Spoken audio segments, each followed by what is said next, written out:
ಮಕರ ರಾಶಿಯವರಿಗೆ ವಾರ ಭವಿಷ್ಯದ ಕಾರ್ಯಕ್ರಮಕ್ಕೆ ಸುಸ್ವಾಗತ.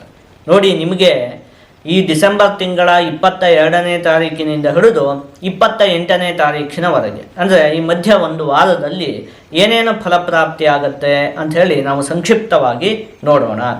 ಮೊದಲನೇದಾಗಿ ಆರೋಗ್ಯದ ಬಗ್ಗೆ ನೀವು ಒಂದು ಸ್ವಲ್ಪ ಕಾಳಜಿಯನ್ನು ವಹಿಸಬೇಕು. ಈ ಗುರುಗ್ರಹ ಎಲ್ಲ ಷಷ್ಠ ಭಾವದಲ್ಲಿ ಸ್ಥಿತವಾಗಿರೋದ್ರಿಂದಾಗಿ ಆರೋಗ್ಯದ ಬಗ್ಗೆ ಒಂದು ಸ್ವಲ್ಪ ಕಾಳಜಿಯನ್ನು ವಹಿಸಬೇಕು.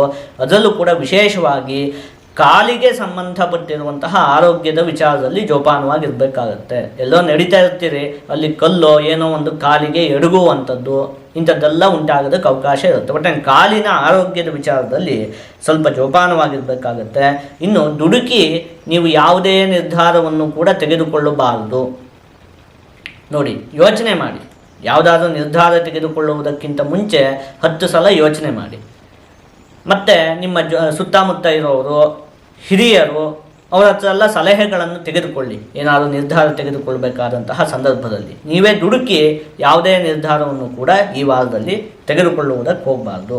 ಇನ್ನು ಉದ್ಯೋಗದ ವಿಚಾರದಲ್ಲಿ ನಿಮಗೆ ಒಂದಷ್ಟು ಅಭಿವೃದ್ಧಿ ಅನ್ನುವಂಥದ್ದು ಉಂಟಾಗುತ್ತೆ. ವಿದ್ಯಾರ್ಥಿಗಳು ಮುಖ್ಯವಾಗಿ ಆಲಸ್ಯ ಬಿಡಬೇಕು.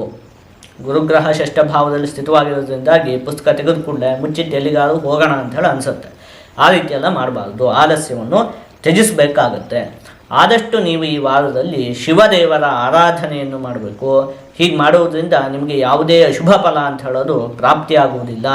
ಎಲ್ಲ ಶುಭ ಫಲಗಳು ಕೂಡ ಸಂಪೂರ್ಣವಾಗಿ ಪ್ರಾಪ್ತಿಯಾಗುತ್ತೆ.